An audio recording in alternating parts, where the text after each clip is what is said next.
Fala, povo, beleza? Hoje era dia de dar um treino com a bike de estrada, mas chovendo bastante aqui em Brasília, não gosto de manhã. Então, vamos lá. Será que dessa vez o ciclismo está no caminho de se tornar um esporte de verdade?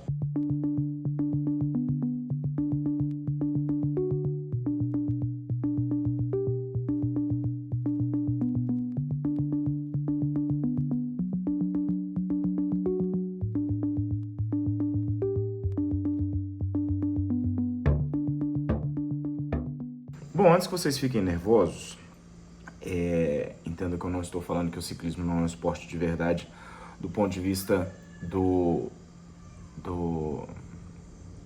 esporte, do esforço, da beleza, enfim. Opa, está falhando aqui. Mas sim do ponto de vista do sustento dos atletas, né? Que essa que é a grande questão hoje em dia do nosso esporte.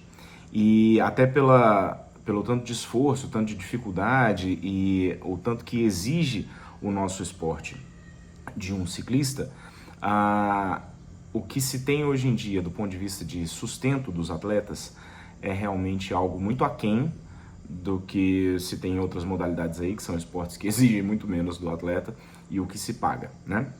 Tem bastante tempo que eu não apareço por aqui, mas essa notícia foi uma notícia que eu vi agora nos últimos anos, estava um pouco desligado mesmo das coisas e tal, mas estava, enfim, me voltando a ver as notícias do ciclismo aqui, vi essa notícia e isso me empolgou a voltar a falar com vocês aqui no PQP News e voltar a trazer algumas notícias, porque realmente isso aqui foi um negócio que me trouxe uma esperança e uma animação com relação ao nosso esporte. Bom, o que acontece? Eu abordei esse assunto há alguns anos aqui no Pra Quem Pedala, na verdade há 5 anos atrás, se vocês quiserem ver o vídeo, o link está aqui embaixo. Eu, há quase 6 anos atrás, na época dos vlogs ainda, eu aí bem mais magro, menos estressado, tá aí, assistam os vídeos, deu falando sobre a questão do problema do dinheiro no ciclismo, porque o que acontece? O ciclismo, ele tem um problema do ponto de vista de formato. Isso mais o ciclismo de estrada, que hoje é a maior vitrine do nosso esporte. O mountain bike tem crescido bastante, mas ainda aqui no Brasil a gente tem a impressão que o mountain bike ele tem mais destaque que o ciclismo de estrada, porque aqui no Brasil se pratica muito mountain bike, mas no mundo de um modo geral, o ciclismo de estrada é muito mais assistido do que o mountain bike. E ele traz muito mais dinheiro. Então os ciclistas de estrada ganham mais dinheiro do que os mountain bikes, mesmo ganhando pouco dinheiro.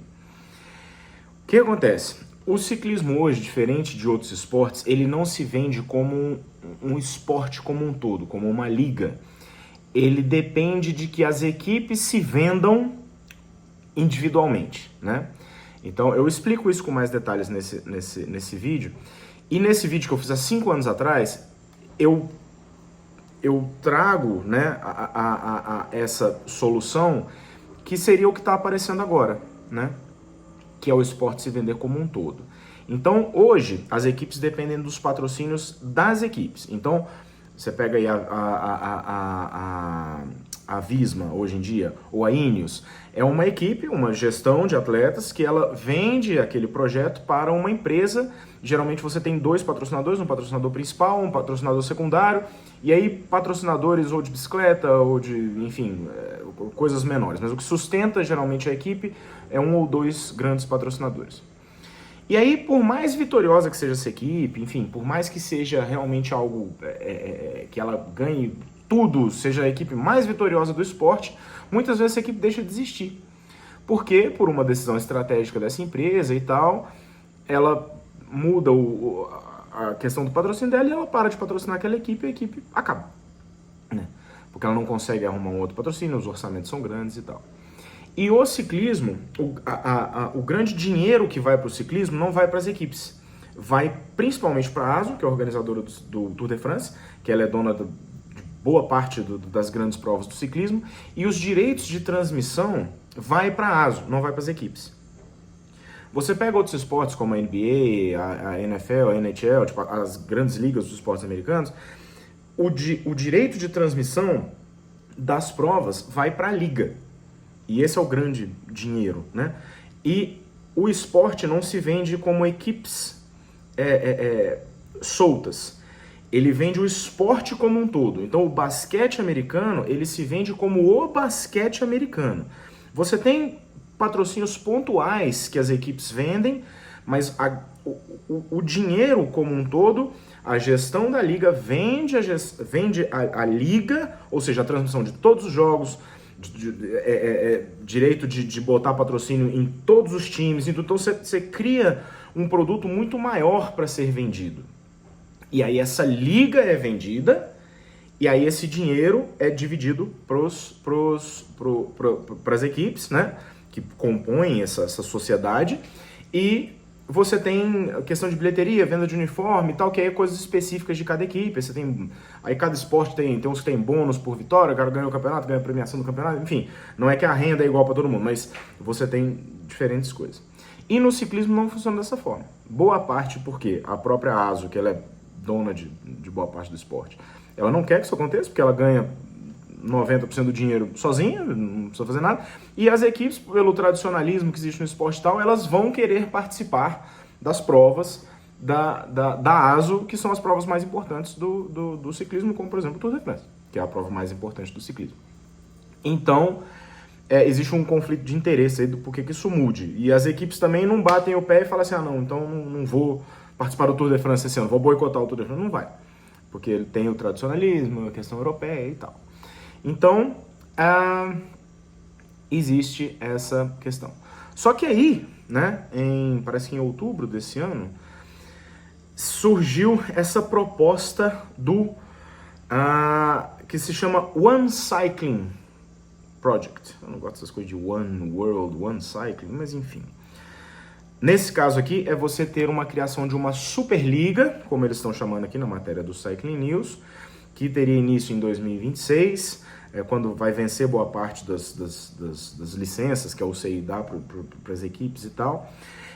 Esse projeto está sendo encabeçado pela Visma, que era a Jumbo Visma, agora virou Visma Lease, e a AIGCP Team Organizations, que é o tal do Richard Pludge aqui, que é o chefe dessa organização dos times, né?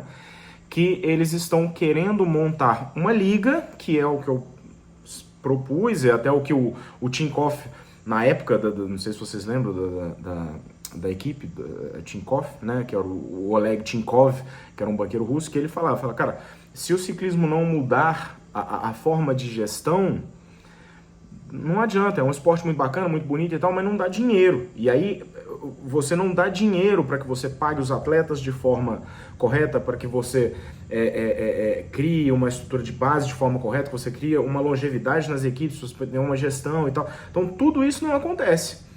Porque boa parte dos ciclistas, tirando alguns grandes nomes, não ganham dinheiro para o cara resolver a vida dele. Então o cara aposenta como ciclista, mesmo sendo um ciclista de destaque, ele não tem dinheiro para passar o resto da vida. Então, diferente de outros esportes, que o cara aposenta milionário, no ciclismo isso acontece. Então, tirando pouquíssimos casos.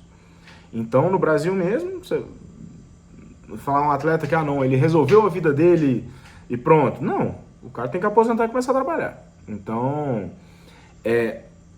e aí, então, eles estão criando essa liga para apresentar para os venture capitals aqui, que é o pessoal daí do mercado de capitais e tal, dos capitais de risco, para que eles possam investir no esporte como um todo.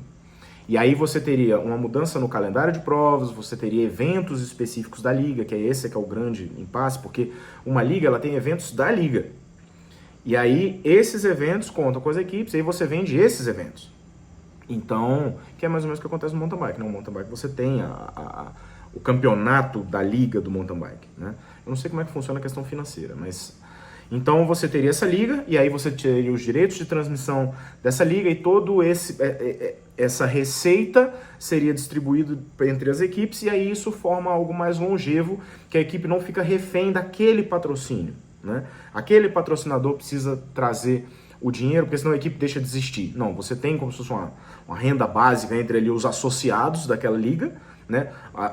Você presta o seu serviço ali e aí você recebe como se fosse uma cooperativa.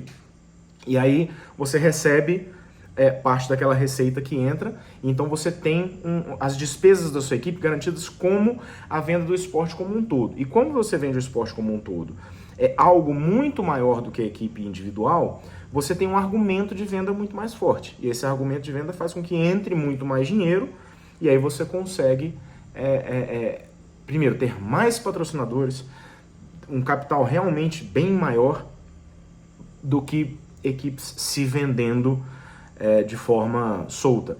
E aí você resolve esse problema também, que hoje, por exemplo, no ciclismo, agora que começaram a entrar os patrocínios aí dos Emirados Árabes e tal, você tem equipes com um orçamento muito gigantesco, que aí faz diferença do ponto de vista da disputa, né? Porque o cara, a quantidade de dinheiro que ele consegue botar ali gera uma mudança muito grande.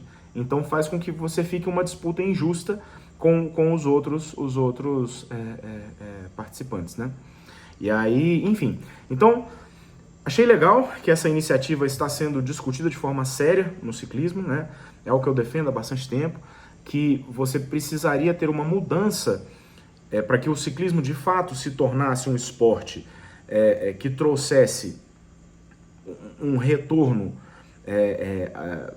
equivalente, digamos assim, ao esforço que os atletas fazem, né?